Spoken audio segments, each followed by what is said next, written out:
the other aspect that I'd suggest for us is to have civic education and also extend the aspect of the ADR, alternative dispute resolutions, both on because the pandemic affected movement and liberty and assembly.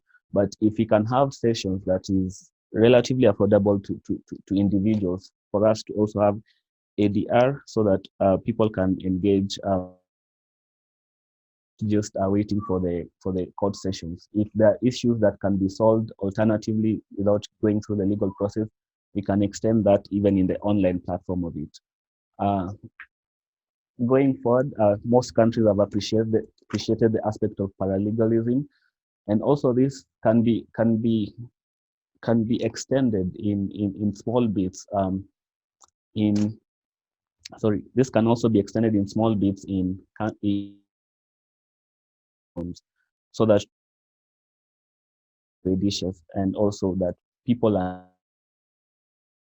uh, like just from what we've been learning and what you normally said is that um, sorry, from what we've been learning or from what young people have been saying is that we are leaving no one behind.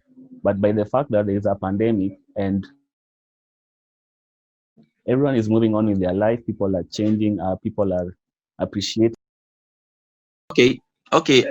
Let me just. I think I have to come in now because I have something to say. Maybe it might be relevant for us to see how best we can elaborate on them. Because as young people, I think around the African globe, that's our responsibility, and our responsibility is to see how best we'll be able to curtail human rights violation in this epidemic. And it has something. It has to do with something that has eaten the African society. We all see how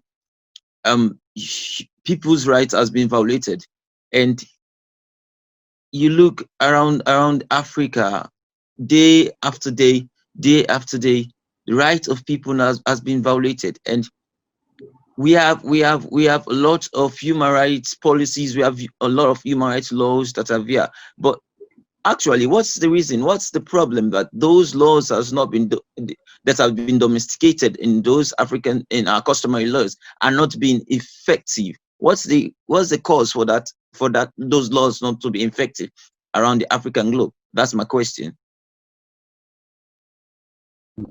Thank you for your question. If I can respond, the reason why the laws that have been domesticated, because we have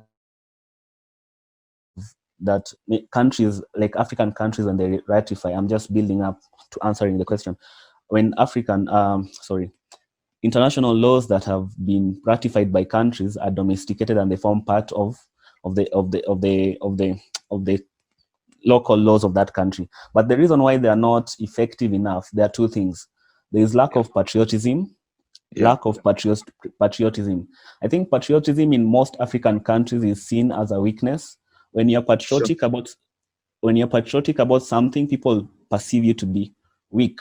When you say that, hey, I have a, for instance, one of the rights when I'm talking to access to justice, Yeah, one of the rights is that everyone has a right to privacy, for yeah, example. sure, But sure. with the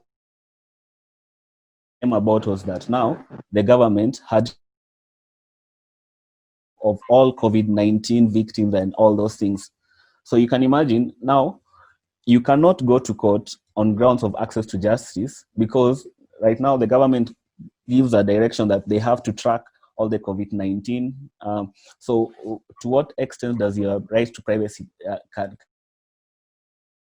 like I said, one of the failures of African individuals and how we young people can advocate for that is that patriotism should not be seen as a sign of weakness. It's not. It should not be demonized. I think when you're Yeah, sure, sure, patriotic, sure, sure. you're Definitely, demonized. definitely, The definitely. other aspect is that makes the reason why it is very hard for African countries to appreciate uh, laws that have been domesticated. The problem is not actually the law. We actually have good laws both in domestically and also internationally. We have good laws that are very directly. If someone does this, you can access justice to this. But the other problem that African countries we face is the lack of goodwill, political goodwill, Yeah, because sure. political goodwill. And one of the things that I would love us to appreciate as a principle, if you look at the Magna Carta, these are human rights.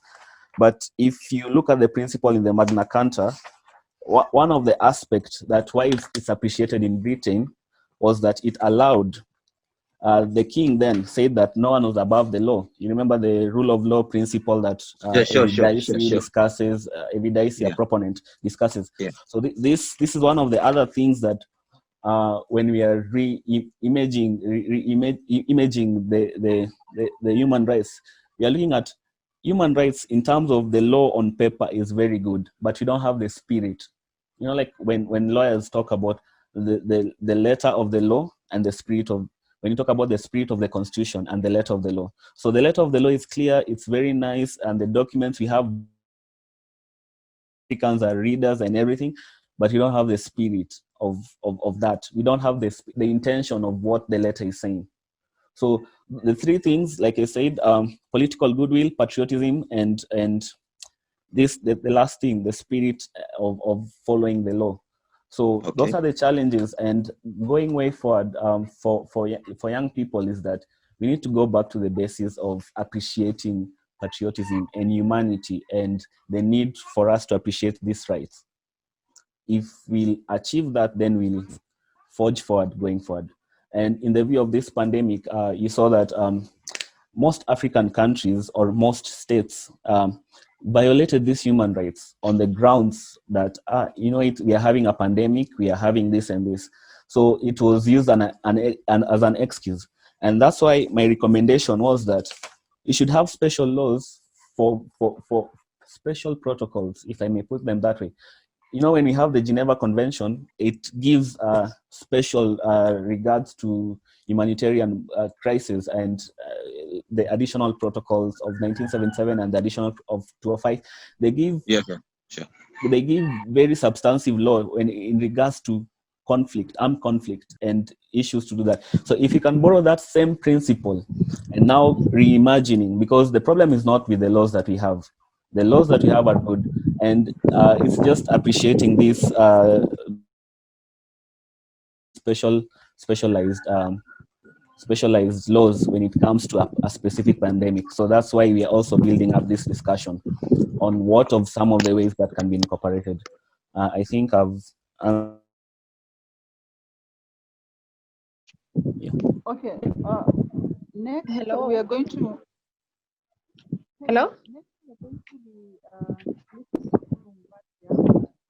Vasia is a sexual and reproductive advocate, and she's going to be talking to us about sexual and reproductive health issues in the wake of the pandemic. The question we have for her is COVID is seen as an equalizer. What is your take on COVID-19 impact on sexual and reproductive health rights, and what future do you see in relation to sexual and reproductive health rights in the wake of the pandemic? And what role can students or young people play in achieving your envisioned future? Over to you, Mbasia. Hello. Hello. Can you hear me? Getting, yeah, Yes. Can you hear me? yeah. All right. So Merci and pour la thank you for the question platform. et merci pour le vote. So hello. Okay. Hello.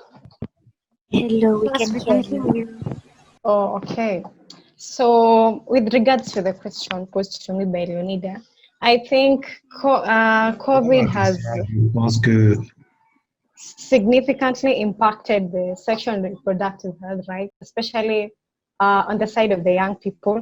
One thing that is very notable is that the focus of almost the entire world and the energy, the resources was all diverted towards this pandemic, such that issues that affect us as a people, and especially the youth who account for almost 80% of the world population.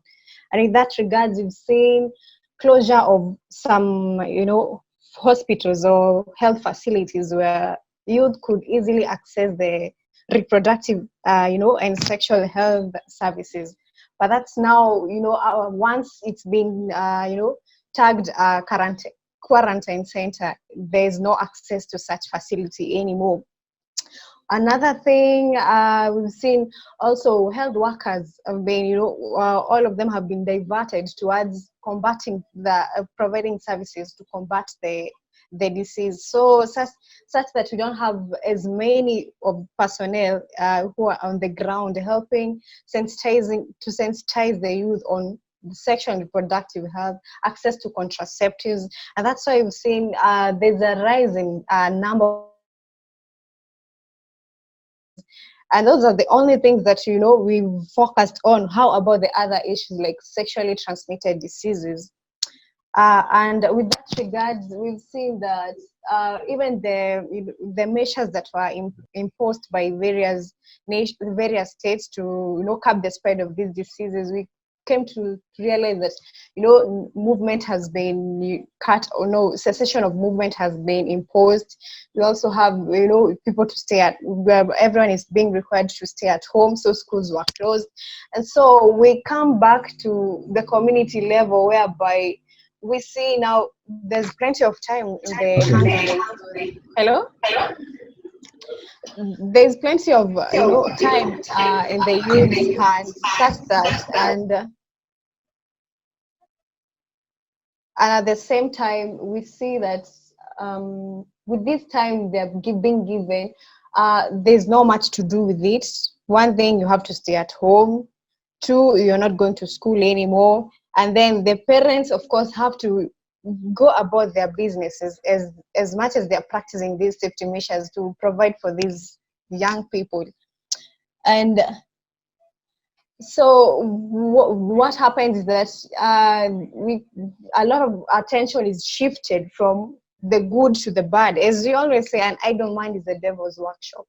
That's one we have to put at the back of keep it at the back of our minds. So as much as parents are focused on providing for these for these youth and the teens, they're neglecting the other aspect of taking care of them. But at the same time, as much as they're shifting the blame to them, we see they have to provide. But at the same time, it's these youth have not been, there's that gap in creation of awareness, such that they just exploring everything that's coming about. We've seen the high rates of youth and teens taking part in parties and other extreme orgies where there's sex. There's a lot of, the impact of these is that there's a high rate of teen pregnancies, there's high rate of HIV/AIDS, and we are not focusing on the way forward as much. The country is, we bring out these issues once in a while. Then after that, we revert back to the pandemic. But at the same time, we need to acknowledge the presence of activists who are helping to mitigate the effects. But at the same time, with the COVID rules, so it becomes very hard. Also, but also, minimize interaction with other people. So where do you get these to bring these teens and youth together and sensitize them on matters of sexual and reproductive health? Another thing that came out is we are neglecting the aspect of menstrual health, which is one of the things that is also culminating to sexual and reproductive health rights. One thing we noted that since the pandemic shaped our reality, the government has not been providing free sanitary towels to the school-going girls. So what becomes of them? Transactional sex is the way out. And as we go on, the impact of it is, the teen pregnancies. Apart from that, there's the HIV. There's also the of other, more immorals in the society, which at times we tend to neglect because we find them like a lesser evil or a lesser burden. But in the long term, this is something that is going to impact not just this generation, but the other generation. One thing that comes to my mind when you talk of sexual and reproductive health rights, yes, we've limited the access to these services in the health facilities. And we've also seen community activists and health workers cannot go to the people and have such, forums where they can freely discuss because of the limits in terms of number. And in some places, we don't even have such facilities, even those activists within our area. So what becomes of us is one thing that, especially if I may focus on teen pregnancy. So what else do we do? What becomes of this girl? At times we've seen once girls get pregnant, that is where their education is cut off. So in areas, especially the tea plantation areas, now the next agenda becomes you stay at home, give birth. And actually, while they're staying at home, it's sort of being, not to curb the shame that comes with the, unwanted pregnancy.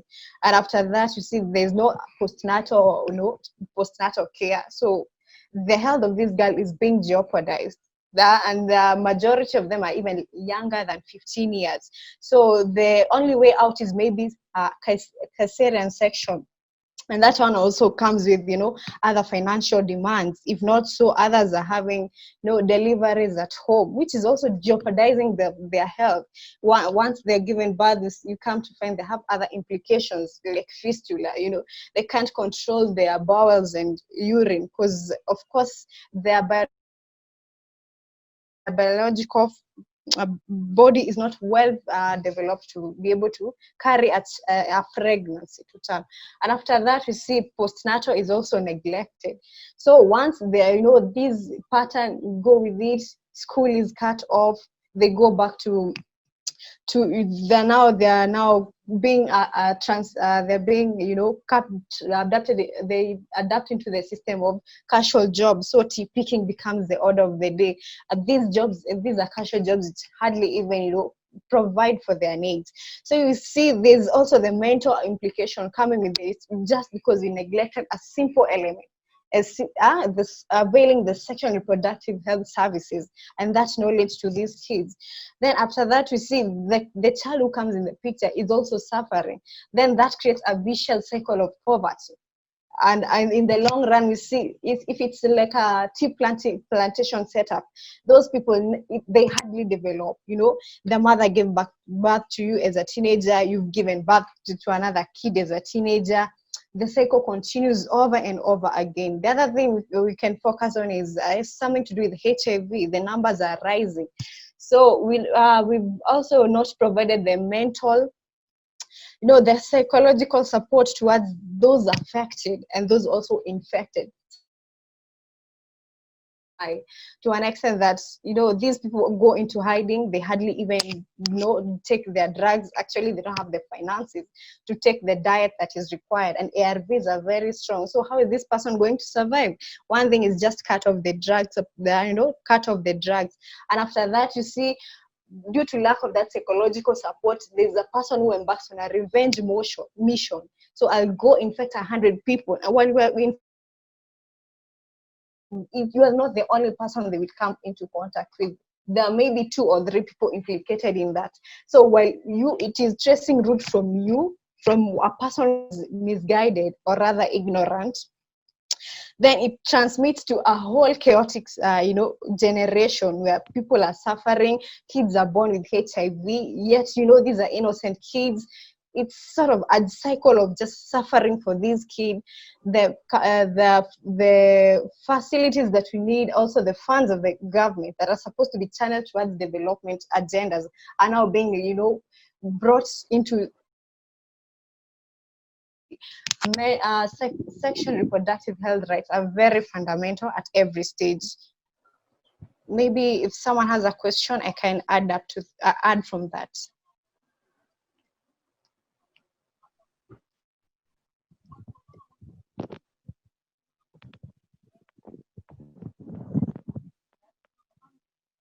Hello?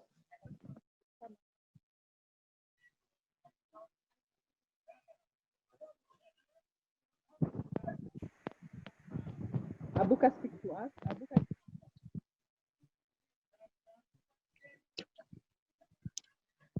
I think I've captured a few things. If anyone has a question, I can respond, please. I think that's lack of goodwill. So that's the first thing that comes trying to manipulate the problem at hand to get that political goodwill from people.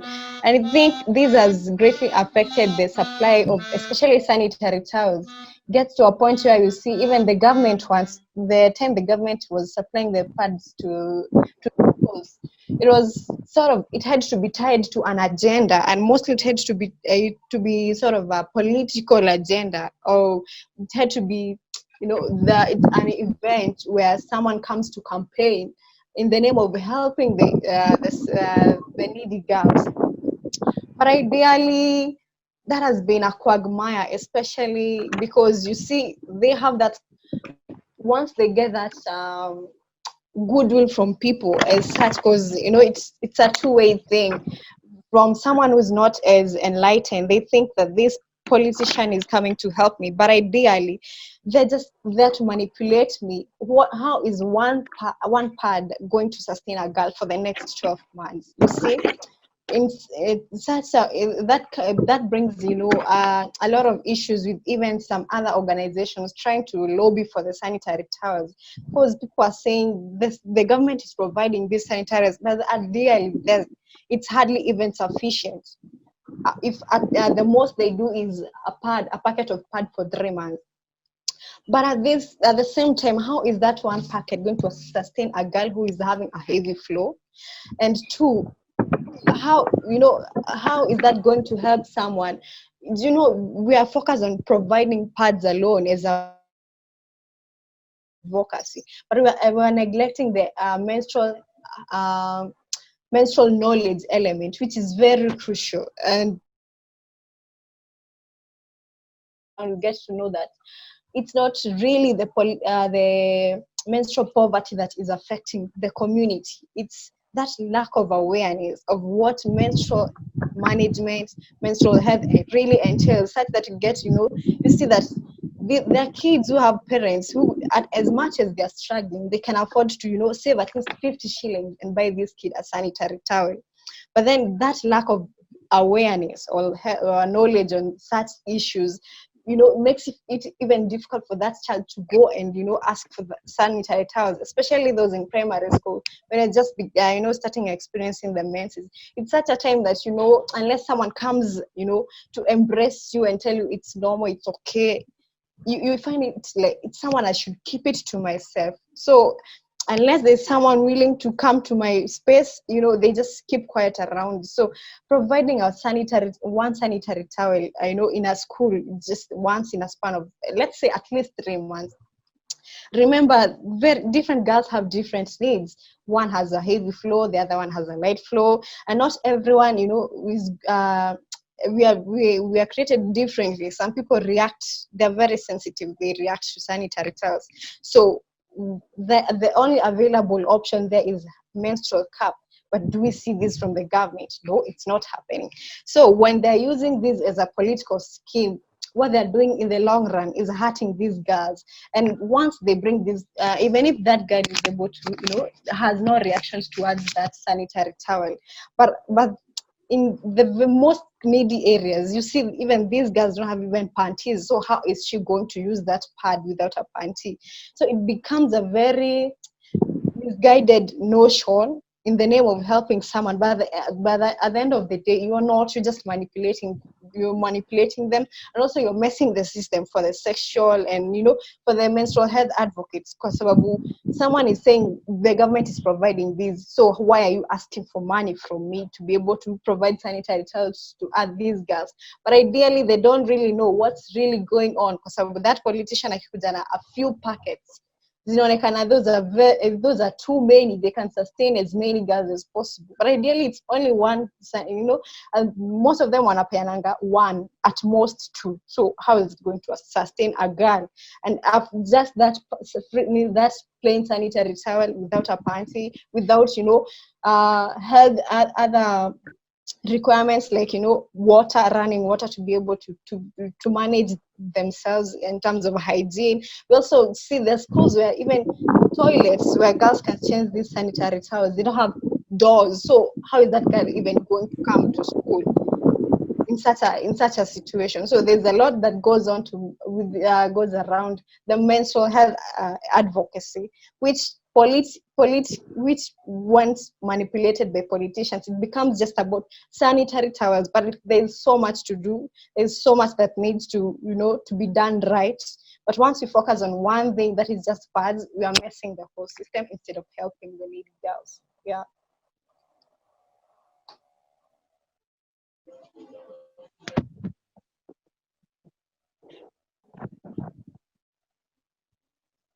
I think that's quite sufficient, Evans. Yes. Oops,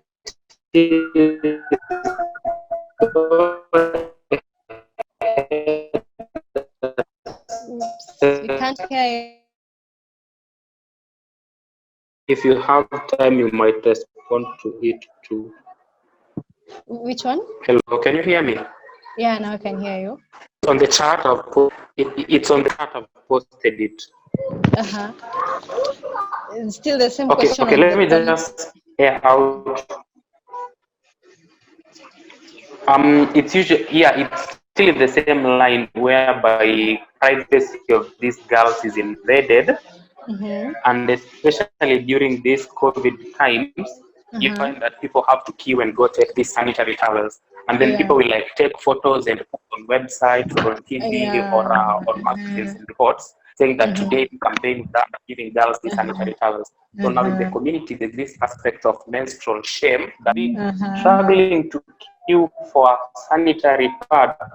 So how are there any policies or strategies to help solve such a problem?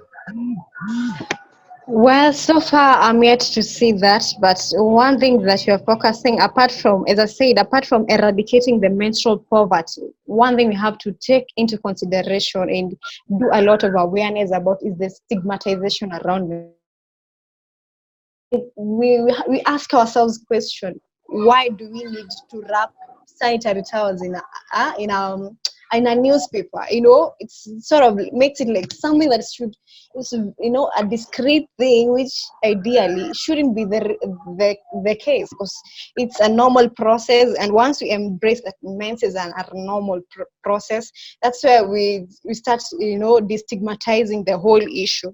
But then apart from that, the other thing that you have to put into consideration is the aspect of creating that knowledge. And there's a lot of stigma, that stigma is coming from the cultural taboos, religious myths associated with it. You see, even the media itself portrays menstrual blood as a blue liquid. So, makes this whole situation, a very uncomfortable for even a girl to come and, take such sanitary towels. Even at school level,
setup where, you know, stigma is at its peak.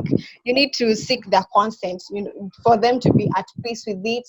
And also, you know, you don't go about just taking photos and you don't know who the parents are. You know, maybe the stigma is originating right from her home. So if such a photo goes viral, you know, becomes such a whole issue. You get even to a point such a girl is being stigmatized even with the very immediate people of that child, because it's mentally disturbing, especially for the young girls who, you know, just starting to have their menses. So we can have policies around, you know, like an extension of the publicity, you know, personality rights. But then again, the ideal way to go about it is sensitization. Once we eradicate the stigma, once we, you know, debunk those myths associated with menstruation, I think it will become a very normal process, and no one will even, you know, be worried if someone comes and takes a photo of me have, you know, being issued a sanitary towels. I'll be happy, you know, because from my end, it's, you know, we are bringing out the message. This is normal. You know, it's like just a normal gift from anybody. But that setup, I think we need such policies, and also the mental health advocates and activists, we need to be aware of that. So you don't, as much as you know, you bring out this agenda of normalizing it, seek those girls' consent, because at that time those girls are very sensitive. Actually, it comes to a time you don't know, you know, you just don't want anybody to know that you're having your, you know, you've started experiencing your menses. So once such a photo blows up, it becomes a whole issue which affects them mentally, not just mentally, socially, because, you know, going about with their duties, engaging with other people in communal activities, it becomes very difficult, because they always are, you know, that their conscience is activated such that every person around you becomes a prime a perpetrator of the stigma. And I think if you work in that lane, things will be better. Okay, thank you. You're welcome. Thank you, Evans, for the question, and thank you, Mbatia, for that great elaboration in response to the question being raised.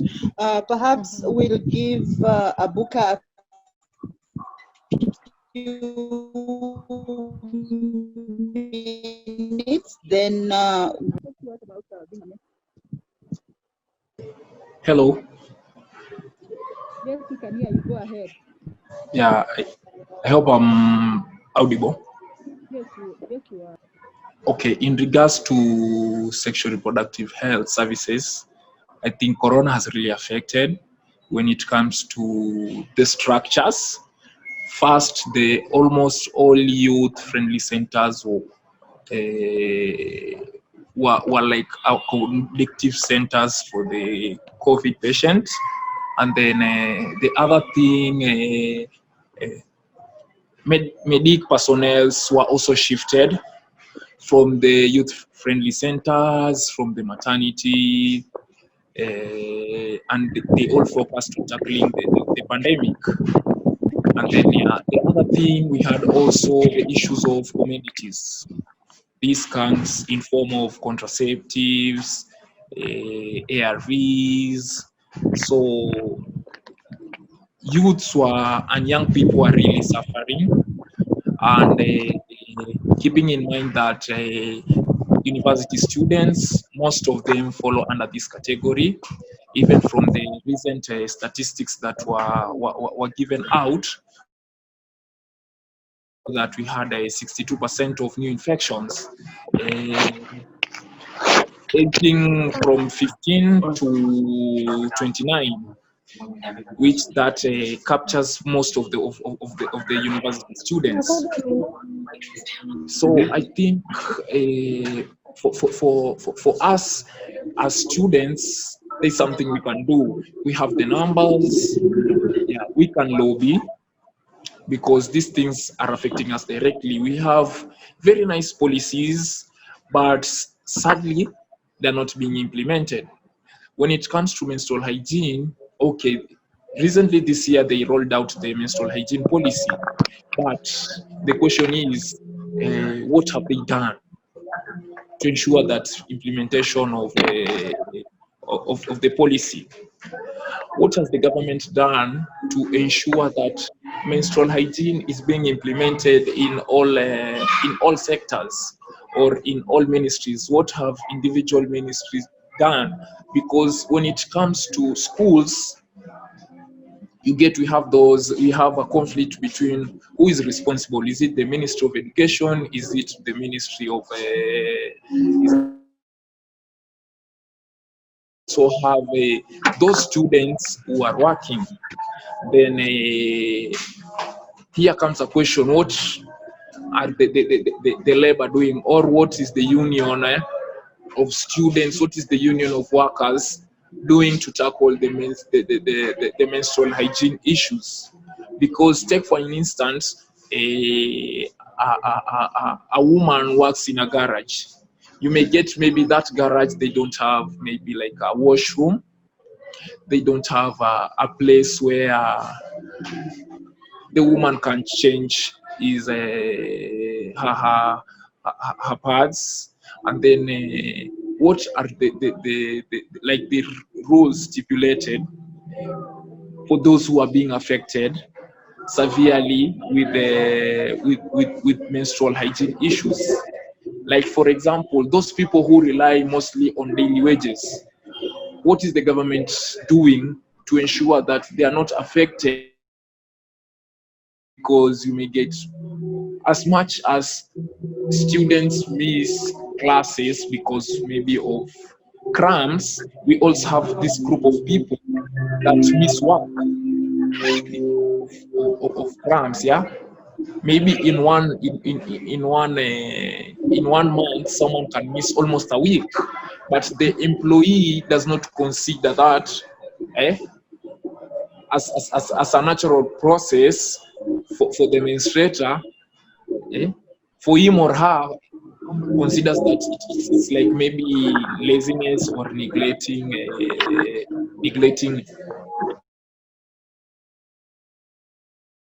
Just a collective responsibility for everyone to see how we can tackle issues of menstrual health and sexual reproductive health as a whole. Thank you. Okay, Abuka, thank you very much for your input, and communities.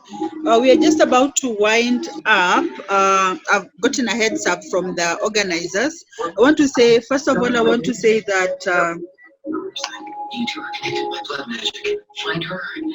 could the background noise be muted, please? Okay, what I want to say is that from this conversation, what's coming out is that young people are really suffering when we're talking about issues around rights, and the COVID situation has really impacted negatively on young people. And you're also seeing that issues around justice have been affected adversely. And as you know, this is happening in almost every country. It's the poor who are most affected.